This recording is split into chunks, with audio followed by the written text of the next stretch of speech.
Le contexte scientifique dans lequel s'inscrit la création de l'Institut de l'audition est celui d'avancées majeures dans la connaissance. Nous comprenons maintenant comment fonctionne l'organe sensoriel à l'échelle moléculaire. L'objectif de l'Institut de l'audition est de promouvoir une recherche intégrative des neurosciences de l'audition et en parallèle de développer des méthodes innovantes de diagnostic et de traitement des atteintes auditives. L'Institut de l'audition a pour ambition d'améliorer l'exploration de l'audition chez l'homme. Pour parvenir à ces objectifs, l'Institut de l'audition regroupe des scientifiques de différentes disciplines, de la biophysique aux neurosciences computationnelles et de différents organismes, ainsi que des professionnels de la santé auditive, ORL et audioprothésistes. L'Institut Pasteur dispose d'un excellent département de neurosciences qui est parmi les meilleurs dans le monde. Le lien avec l'Institut de l'audition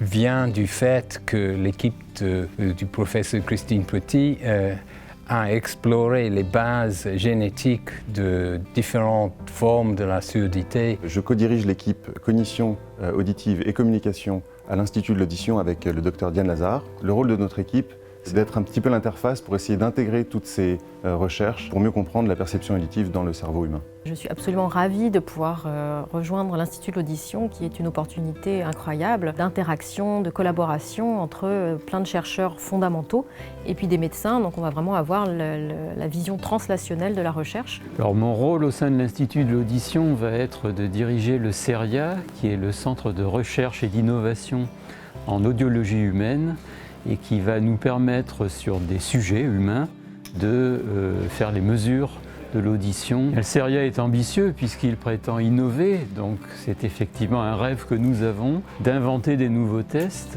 de les mettre au point avec nos collègues chercheurs, cliniciens, mais aussi du monde extérieur, de manière à mieux comprendre le fonctionnement auditif et aussi les plaintes. De nos jours, il est de plus en plus commun de trouver des partenariats entre les secteurs publics et privés. À l'Institut Pasteur, nous sommes particulièrement fiers du partenariat qu'on a établi avec la société Sensorion, notamment dans le domaine de l'audition. Aujourd'hui, nous inaugurons l'Institut de l'audition.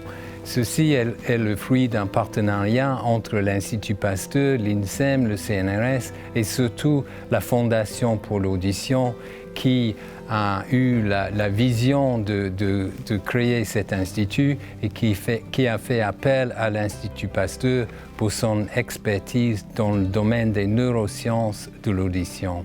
L'inauguration de l'Institut de l'audition, centre de l'Institut Pasteur, est un grand jour pour les personnes sourdes ou malentendantes, les générations actuelles comme les générations à venir. Cet institut de recherche qui va héberger à Paris le meilleur de la science, il est destiné à des millions et des millions d'enfants, d'adolescents et d'adultes, jusqu'au plus grand âge de la vie qui s'allonge, en France et au-delà. Cet avenir doit s'inscrire dès à présent dans une dimension globale, au service de la cause de l'audition et que nous avons dénommée l'Alliance.